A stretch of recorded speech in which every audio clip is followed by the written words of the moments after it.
Ever watched someone hold up the security line because they forgot the difference between a liquid and a gel? Or worse, has that person been you? Don't worry, we've all been there. Join me as I tackle the most common airport security questions and see if I can get through without any hiccups. Yes, today I'm breaking down the top airport security questions you should know the answers to, so you can breeze through security like a pro, no awkward belt-removing, shoe-shuffling moments required. What exactly are the rules? How much are you allowed to bring in your carry-on bag? Are there different rules for flying domestic versus international? What about bringing food through airport security? And what about your makeup kit and medications? Well, we are going to answer all those questions. Be sure to comment if you haven't gotten an answer to your question, and I will answer from the comment section. Ready to become the ultimate travel ninja? Let's dive in.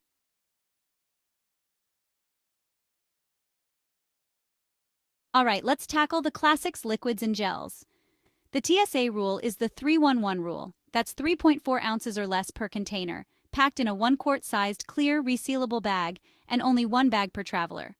No, you can't sneak in that family-sized shampoo. And yes, that fancy gel hair product counts as a liquid. You can fit as many liquids and gels in one bag, because you are only allowed one bag per passenger. So let's recap. Any liquid gel, aerosol paste, or cream that you wish to pack in your carry-on has to be in 3.4-ounce containers or less. You can pack as many liquids and gels as you would like in your checked bag, and that includes any full-size bottle of body wash, shampoo, and other toiletries. Here, if you're unsure, just pack it in your checked bag or go for travel-sized containers. And remember, perfume, toothpaste, and creams, they all fall into this category too. And if you want to keep them, just make sure that you go small and in sealed containers.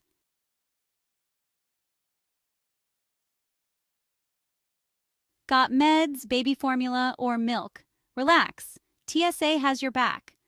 Prescription medications, baby formula, and breast milk are allowed in reasonable quantities over 3.4 ounces. But here's the catch. They need to be declared at the checkpoint. So, when you're packing for your little one, or if you've got essential meds, don't worry about the size, just be ready to show them to security. Prescription medications, baby formula, and breast milk are exempt from the liquids and gel 311 rule. This includes baby food and puree pouches. If you're traveling with a baby up to toddler age, these are considered medically necessary liquids, and you can carry more than the 3.4 ounces allowed. Additionally, they don't even need to be in your quart-sized bag along with your other liquids. If you're traveling with baby formula or breast milk, you can even carry ice packs, freezer packs, and gel packs to keep them cool. And guess what? The child does not have to be traveling with you either. Once you get to airport security, though, you have to remove any liquid prescription medications, baby formula, baby food, breast milk, and puree pouches from your bag and let the TSA officers know that you have them. They have to screen those separately. You may be wondering about solid vitamins and prescribed medication. Well, these do not have to be packed in the original packaging with a label. However, that would be helpful. I remember one time traveling to Canada, and I had some over-the-counter vitamin capsules in a big bottle that could not fit in my already packed suitcase. So I took some out for the 10-day trip and put it in a smaller container that could fit in my bag. The customs officer searching my suitcase asked me what they were. He told me never to do that again because a customs officer could think I am carrying drugs or something like that. He said that once it doesn't have a label, I am opening myself up to additional screening. So if you want to expedite the screening process, just bring the labeled containers. Here is a pro tip. It would also be helpful to put any of these items in clear containers so it is easy to identify by the TSA officers, and keep these items separate from the rest of your liquids to make things go faster. And if you've got ice packs to keep things cool, those are fine as long as they're frozen when you go through security.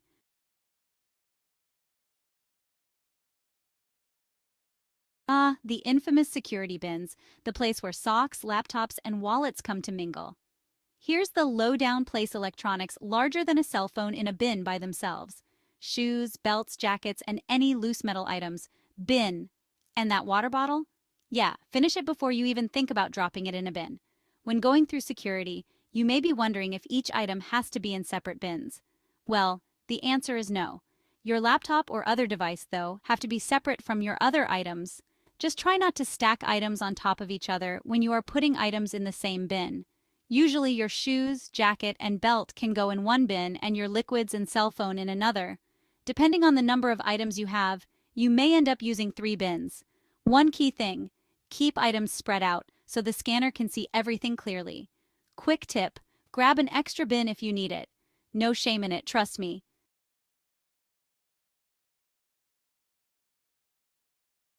Yes, even powders can raise some eyebrows at the TSA. If you're carrying more than 12 ounces of powdery stuff, think protein powder, makeup, or baby powder, you might get flagged for extra screening. Same goes for toiletries like lotions and makeup in liquid or gel form. Keep powders to a minimum if you can, and pack your liquids and gels with the same 3-1-1 rule in mind. If you want to bring ground coffee, spices, or even baby powder, you can carry up to 12 ounces. Anything over that will be subject to additional screening, and if the TSA can't identify what it is, they will confiscate it. So don't try to bring some obscure spice or powder that might appear to be something else.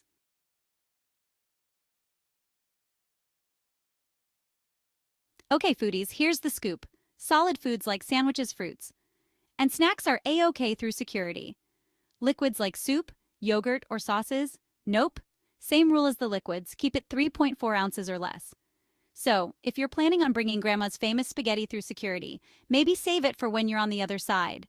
One thing I know for sure: do not bring a bottle of peanut butter in your carry-on bag, even if it is a brand new bottle that has never been opened.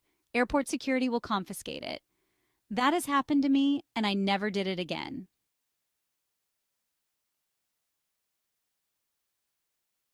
When it comes to shoes, comfort and speed are your best friends. Skip the lace-up boots or anything that takes an entire workout to take off. Slip-ons, sneakers, or any shoes you can easily remove and put back on will save you time and effort. Unless you're flying TSA pre-check, then you can keep those shoes on. Lucky you. But one fair warning: do not wear flip-flops on the plane. If you have to wear them through airport security, make sure to change them before you go on the plane. If there is an emergency on the plane, flip-flops will only hold you back. And remember that the airport floors are not entirely clean, so wear something that will allow you to keep socks on. Throw out the socks in the trash once you get through airport security, and make sure to bring a clean pair of socks with you to put on.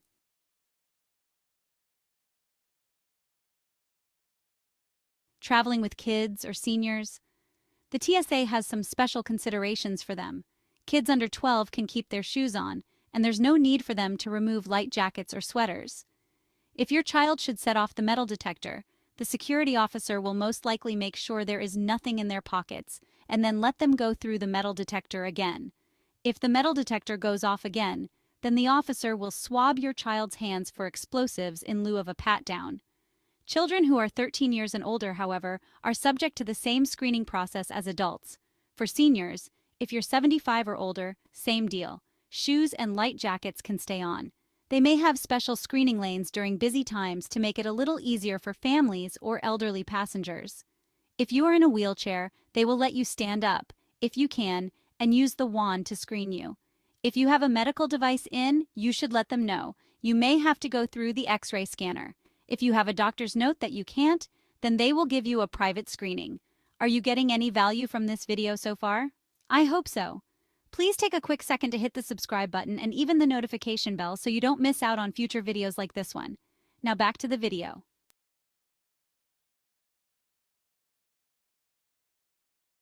Razors, scissors, and knitting needles. Sounds like a recipe for disaster, right? Well, not so fast. Disposable razors and their cartridges are allowed in carry-ons. As for scissors, make sure they're less than 4 inches from the pivot point. If you're carrying circular thread cutters or other needlepoint tools with blades, those would have to be packed in your checked luggage. And knitters, rejoice. Knitting needles are allowed too. Just remember, TSA agents have final say, so pack cautiously.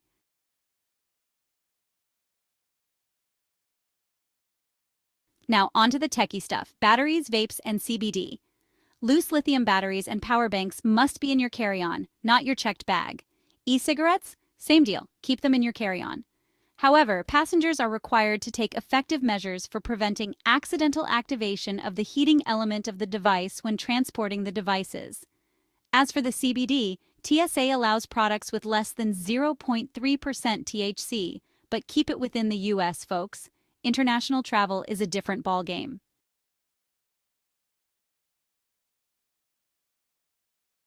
International travel is a whole other ballgame if you ask me. It comes with its own quirks. Duty-free liquids over 3.4 ounces are okay if they're sealed in a secure, tamper-evident bag. Just don't break that seal until you're at your final destination. And dry ice, it's allowed up to 5.5 pounds, but make sure it's properly packaged and declared to the airline.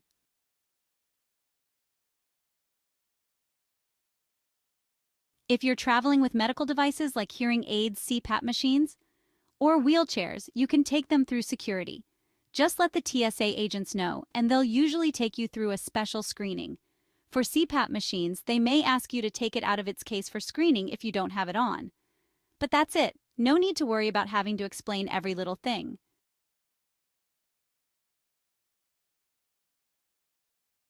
So, how early should you arrive at the airport? There are some people that may have a different opinion, but from my experience, a good rule of thumb is 2 hours for domestic flights and 3 to 4 hours for international flights.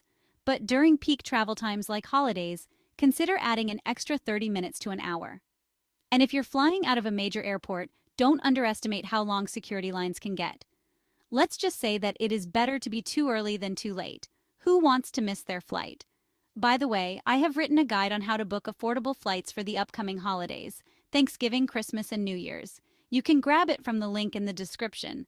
It's only $10 and well worth it. And trust me, it will save you from a lot of stress and hassle.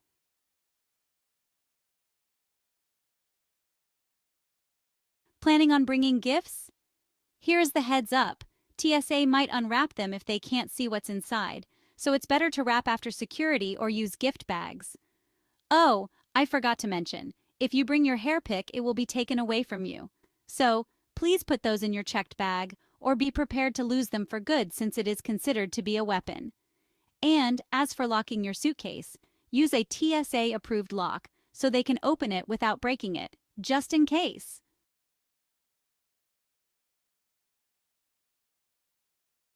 Want to get through security like a VIP? TSA PreCheck is your golden ticket. No need to take off shoes. And of course, all laptops can stay in your carry-on bag. And liquids can be left untouched. It's a small investment for stress-free travel.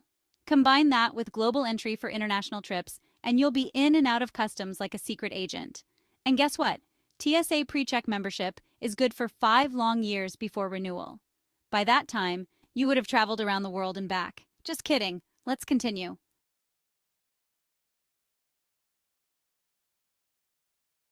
Let's talk some more about the safety of your suitcase. As you learned before, you can lock your suitcase, but you will need to use TSA-approved locks. All TSA-approved locks will have a certain symbol on them.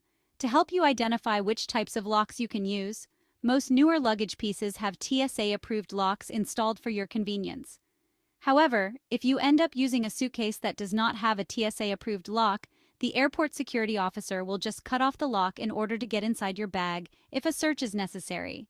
If you don't have your own TSA-approved lock, there is a link in the description where you can grab one.